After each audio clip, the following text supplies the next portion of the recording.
Halo Bapak Ibu, sebentar lagi kita akan menyaksikan percakapan reflektif yang dilakukan antara kepala sekolah dan coach. Percakapan reflektif ini digunakan oleh kepala sekolah untuk merefleksi sesuatu tentang dirinya atau tentang apa yang diperolehnya dari event atau kegiatan yang baru diikuti. Tolong perhatikan bagaimana coach memulai dan menanggapi percakapan, mendengarkan apa yang diungkapkan oleh kepala sekolah, dan memberikan pertanyaan-pertanyaan untuk menggali. Selamat belajar dan selamat menyaksikan.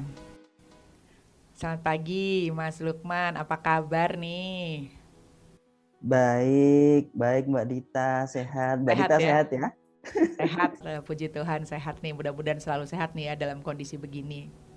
Amin, amin. Gimana nih? Kemarin terima pesan katanya pengen ngobrol buat ada sesuatu yang ingin direfleksi gitu ya Mas ya? Iya nih Mbak, Oke. butuh temen ngobrol sih ya, butuh curhat-curhat gitulah. Karena kan kayak bingung gitu loh Mbak, pikirannya tuh kayak pengen kemana-mana gitu kan, Oke. pengen ini pengen itu, kadang kepikiran itu muncul gitu Mbak. Oke. Boleh. Apa nih yang pengen direfleksikan sebetulnya nih? Iya Mbak, sebenarnya sih yang aku ingin refleksikan itu adalah posisiku sebagai seorang kepala sekolah, di Hmm. mana aku memiliki peran ya sebagai pemimpin instruksional atau pemimpin pembelajaran. Dalam Hmm. artian di sisi lain kan aku harus kemudian melakukan supervisi ya, Hmm. melakukan supervisi kepada guru-guru gitu ya. Di satu sisi ketika melakukan supervisi itu kan harus kemudian menilai seseorang berdasarkan standar-standar tertentu gitu ya. Ada parameter-parameter, ada variabel-variabel yang harus kemudian dipenuhi. Hmm. Nah, di sisi lain, ketika aku melakukan itu, kayak ada apa ya, ketidaknyamanan gitu ya Mbak ya, Hmm. kayak konflik dalam diriku, karena sesungguhnya ketika aku mulai belajar coaching gitu, itu lebih terasa pas gitu ya. Artinya tidak judging kepada seseorang, tetapi benar-benar membiarkan itu tumbuh Hmm. kemudian berkembang gitu ya. Hmm. Sebagaimana apa yang disampaikan ya, dipikirkan oleh Ki Hajar Dewantara gitu. Hmm. Nah, itu Hmm. Mbak, jadi ada konflik konflik batin gitu ya, antara peran Ya. fungsional di sisi lain kemudian ada dorongan jiwa di dalam diriku sendiri. Nah, Hmm. gimana Mbak kalau menurut Mbak Dita kayak gitu tuh Mbak? Oke, konflik batin ya jadinya ya antara tugas dengan apa tadi nilai mungkin ya keinginan pribadi hati nurani gitu. Tapi kalau saya tangkap ya, tadi kan Mas Lukman bilang bahwa yang satu itu soal karena ada tugas supervisi dan salah satu bagian dari tugas supervisi itu adalah memberikan penilaian gitu. Nah kalau saya tangkap benar nggak sih bahwa rasa konfliknya muncul karena ada tugas menilai. Sementara menurut Mas Lukman mungkin menilai itu jadi seperti menjudge gitu ya, melabel gitu, ngasih tahu orang kamu nih segini loh gitu, dan itu yang kerasa bertentangan nih, ada rasa nggak nyaman karena jadi kerasanya orang nggak tumbuh dari dalam tapi dari luar diberi penilaian. Sementara Mas Lukman pengennya orang bisa menumbuhkan dirinya dari dalam. Di situ bukan sih konfliknya sebetulnya? Iya, iya. Jadi memang salah satunya aku pikir itu Mbak, betul ya. Jadi Hmm. bagaimana ketika kita harus menilai seseorang ya, menilai Hmm. seseorang sesuai standar yang dipikirkan gitu. Dan itu padahal sebenarnya di sisi lain jangan-jangan ini judging ya. Nah, di satu sisi kan kadang seperti itu Oke, ya. oke, Gitu. oke, oke. Tapi sebetulnya kalau balik lagi dulu ke Mas Lukman ya, kalau tadi bilang bahwa kan ini mensupervisi sesuatu gitu ya supaya jadi berubah gitu ya. Apakah sudah sesuai dengan kriteria-kriteria tertentu lah gitu. Apapun itu guru harus begini begitu mungkin ya Mas Lukman ya. Yang Mas Lukman yakini sendiri dalam proses orang belajar sesuatu atau mencapai kompetensi tertentu itu, flow-nya harus gimana sebetulnya Mas Lukman?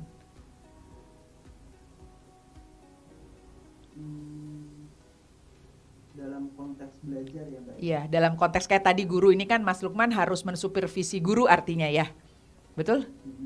Lalu guru ini kenapa harus disupervisi? Karena ada tuntutan kan, bahwa kamu tuh harus berperilaku begini loh waktu ngajar gitu ya, misalnya kamu tuh menilainya harus begini gitu ya. Jadi ada satu kriteria lah yang mau dicapai dari guru ini. Dan dalam proses mencapai itu kan ada dilakukan supervisi.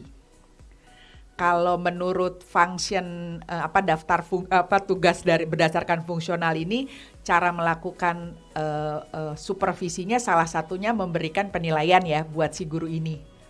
Betul. Gitu. Nah, kalau itu kita lupakan dulu gitu ya. Mas Lukman sendiri menganggap proses yang ideal untuk membuat para guru ini mencapai kriteria yang tadi itu jadinya kayak gimana tuh, Mas? Kalau aku sih berpikir idealnya sih memang mereka perlu diajak refleksi mungkin ya, merefleksikan tentang bagaimana sosok guru yang ideal di benak mereka, gitu kan. Kemudian nanti dari situ mereka melihat kepada diri mereka. Kalau kemudian dari standar sudah ada bagaimana sisi variabel yang digunakan untuk menilai guru, mungkin bisa jadi itu dijadikan salah satu referensi gitu. Okay. Nah, baru dari situ kemudian mereka berpikir bagaimana cara mendevelop diri mereka. Kalau aku pikir sih seperti itu ya. Oke. Nah, kalau idealnya yang kayak gitu ya, jadi mereka tadi diajar refleksi gitu ya sama Mas Lukman, maunya ya diajak refleksi. Refleksi terhadap kriteria-kriteria ini ya, atau terhadap penilaian dirinya nih maunya? Dua-duanya saya pikir sih bisa ya. Bisa Dua-duanya ya? saya pikir bisa gitu kan. Artinya sebagai tanggung jawab profesional berarti ada referensi gitu kan. Tetapi dari satu sisi itu ibaratkan refleksi bebas gitu ya. Oke. Sehingga dari situ si guru ini bisa menilai posisinya dia sendiri terhadap tadi ya tuntutan yang diberikan kepada dia gitu kan. Gitu ya maunya ya. Jadi dia bisa bilang, aduh saya kayaknya masih kurang nih di sini Pak Lukman, atau dia bisa bilang mungkin yang di sini saya udah oke loh ya Pak Lukman ya, kalau lihat ini bisa begitu ya artinya ya, muncul dari dia. Iya, betul. Oke, itu yang Pak Lukman pengen. Yang Mas Lukman pengen kayak gitu. Betul Mbak. Oke. Nah, seandainya nih ada sudut pandang Mas Lukman yang berbeda tentang orang ini, gitu ya. Misalnya nih dengan proses refleksi itu dia bilang, wah saya kayaknya udah hebat nih Pak di sini, udah nyampe nih semua teknis gitu ya. Sementara mungkin Mas Lukman sendiri ngelihat, oke sih dia udah oke, tapi kayaknya sebetulnya saya pasti pengen lihat dia berkembang lebih jauh gitu. Kalau ada situasi kayak gitu nih dalam proses percakapan, Mas Lukman sendiri pengennya bagaimana menyampaikan itu ke dia? Kalau aku pikir sih memang orang itu terkadang tidak sadar ya. Terkadang tidak sadar dan butuh diperlihatkan. Artinya ada evidence. Nah, dengan evidence itulah terkadang orang kemudian sadar gitu ya. Nah, bisa jadi kita mengklarifikasi gitu ya. Mengklarifikasi evidence yang kemudian muncul, kemudian mengajak dia merefleksikan terhadap evidence yang muncul tersebut. Agar tidak terkesan judging ya saya pikir ya. Oke, jadi supaya tidak terkesan judging perlu ada evidence ya. Betul. Jadi ngomongnya tuh nggak hanya dari rasanya Mas Lukman gitu kali ya. Harus ada evidence-nya gitu loh, bahwa menurut saya ini masih bisa di-stretch loh kamu kesana kesini gitu ya. Oke. Betul. Nah kalau kayak gitu, itu yang selaras dengan hati nurani Mas Lukman nih? Iya Mbak, aku pikir sih kayak gitu ya. Artinya sih betul juga ya. Ketika aku bisa memperlihatkan evidence itu, tapi tanpa kemudian aku ngasih tahu gitu ya dalam tanggal kamu kan begini nih lihat gitu ya. Bukan, nggak harus seperti itu juga sih aku pikir ya. Tapi bagaimana meminta dia coba perhatikan ketika tadi Bapak atau Ibu bersikap atau mengatakan ini. Nah, apa yang Bapak Ibu pikirkan? Nah, kupikir itu solusi yang keren itu, Mbak. Oke. Jadi harus ada evidence dan pertama mereka diminta menilai dirinya sendiri dulu ya. Jadi mereka punya patokan tentang dia. Lalu Mas Lukman melengkapi dengan observasi Mas Lukman sendiri yang disertai dengan evidence tadi gitu ya. Sehingga mereka bisa nanti balik lagi siklusnya ya, refleksi lagi lalu menilai diri lagi. Lalu dari situ mungkin keluar dengan satu rencana untuk mengembangkan diri gitu kali ya. Iya betul Mbak. Itu tambahan lagi yang evidence tadi, aku pikir sih perlu dikuatkan dari sisi refleksinya ya. Tidak hanya kemudian judging gitu kan. Anda melakukan ini itu, tetapi bagaimana apa yang Anda pikirkan ketika evidence itu disebutkan. Nah, jadi dia diajak refleksi begitu ya. Itu yang aku pikir sih bisa menjembatani ya di satu sisi ya antara kemudian konflik yang ada di dalam diri ini, sehingga itu menjadi lebih fair lah, lebih netral ya. Artinya tetap menumbuhkan seseorang tanpa kemudian harus meninggalkan tugasku sebagai kepala sekolah yang kemudian harus mensupervisi timku. Oke. Nah, kalau dengan proses menilai tadi yang seperti Mas Lukman ingin lakukan gitu ya. Kalau itu bukan di reflect kali ya, atau dibandingkan dengan panduan melakukan penilaian seperti yang selama ini digariskan oleh institusi gitu. Jadi yang resmi nih kalau menilai mesti begini-begini. Mas Lukman ngelihatnya gimana? Kayaknya itu bisa jadi salah satu perbaikan ya Mbak ya. Perbaikan atau bisa jadi salah satu model yang menarik untuk terus kemudian dikembangkan. Artinya ketika paradigma lama supervisi itu artinya seakan-akan satu arah, gitu kan. Artinya ada standar, kemudian bagaimana mencapai standar itu, kemudian seakan-akan itu supervisor memiliki posisi yang lebih tinggi, maka itu kemudian dirubah menjadi adanya kesetaraan, adanya belajar bersama ya, dalam tanda kutip, berproses bersama, bertumbuh bersama. Aku pikir sih itu Mbak. Jadi nggak menyalahi, kan yang penting sini kita perlu protek Mas Lukmannya sendiri ya terhadap proses, nggak menyalahi ketentuan bahwa ini kok supervisinya gini gitu. Aku pikir sih nggak ada ya Mbak ya. Nggak ada ya, karena sesungguhnya kan itu sebuah proses ya, proses, dan bagaimana pendidikan orang dewasa itu adalah bagaimana adanya kesetaraan ya, aku pikir ya.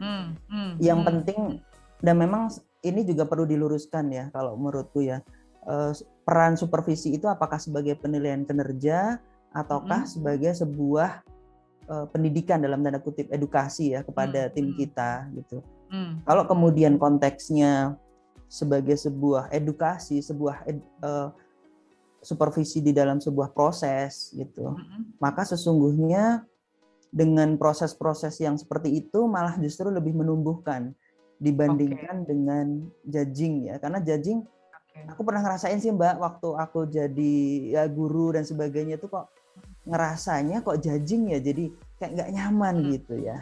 Dan ini aku nggak mau gitu ya, timku ngerasain sesuatu yang seperti itu. Mereka harus kemudian sadar dari dalam dirinya dan memiliki kemauan yang kuat untuk kemudian berubah, bukan karena penilaian orang lain, tetapi sesungguhnya justru bagaimana dia menilai dirinya sendiri. Wow. Nah gimana nih, dapat apa nih dari barusan nih Mas Lukman merefleks sendiri butuhnya apa segala macam, ini dapat apa nih Mas Lukman nih? Wah keren banget Mbak Ditan ya, ini luar biasa ya aku pikir ya. Jadi aku pikir tadinya ketika supervisi itu kan harus kemudian kaku, harus kemudian sesuai standar yang ditetapkan gitu kan. Tetapi kadang kita melupakan sebuah proses ya, sebuah cara. Seakan-akan kemudian kita berpikir bahwasanya sebuah standar itu prosesnya juga harus standar gitu kan. Padahal sebenarnya di dalam proses itu membutuhkan perbaikan-perbaikan. Dan aku pikir ini salah satu cara untuk kemudian memperbaiki proses itu. Kalau standar itu memang sudah tidak bisa dirubah, tetapi sesungguhnya yang bisa diperbaiki adalah prosesnya. Dan bagaimana prosesnya itu justru menurutku dengan melakukan refleksi bersama itu justru lebih bisa menumbuhkan, lebih bisa memberdayakan. Aku pikir sih seperti itu. Keren banget. Wow, oke. Wah, mudah-mudahan bisa segera diterapkan ya, Mas Lukman. Pengen denger ceritanya sih nanti kalau udah mencoba melakukan itu, kalau udah, kapan waktu supervisi terdekat nih buat guru-guru nih? Kayaknya minggu depan deh, Mbak. Minggu depan itu ya? aku udah ada jadwalnya. Iya. Oke. Nanti aku pengen tahu lah hasilnya kayak apa tuh ya dengan mencoba seperti tadi ya. Pengen dengar dari mereka dulu gitu ya. Lalu Mas Lukman juga bawa evidence, lalu evidence-nya disampaikan dengan dibantu dengan reflection gitu tadi ya katanya gitu. Wah, luar biasa. Sip Mas Lukman kalau gitu. Terima kasih banyak ya untuk refleksinya karena saya juga jadi belajar banyak nih, memahami juga tidak gampang ya ternyata kita nyelaraskan di dalam diri kita juga gini pengen melakukan sesuatu yang sesuai tuntutan pekerjaan tapi juga tidak bertentangan dengan hati nurani gitu ya Mas ya. So terima kasih loh sudah sharing ini, sudah mengajak saya dalam refleksi ini. Makasih banget, saya yang makasih Mbak Dita sudah Sami-sami. ditemanin ngobrol. Sampai ketemu lagi ya Mas ya. Nanti kita Ya. janjian lagi. Stay safe, stay healthy ya Mas. Oke. Ya, makasih Mbak Dita.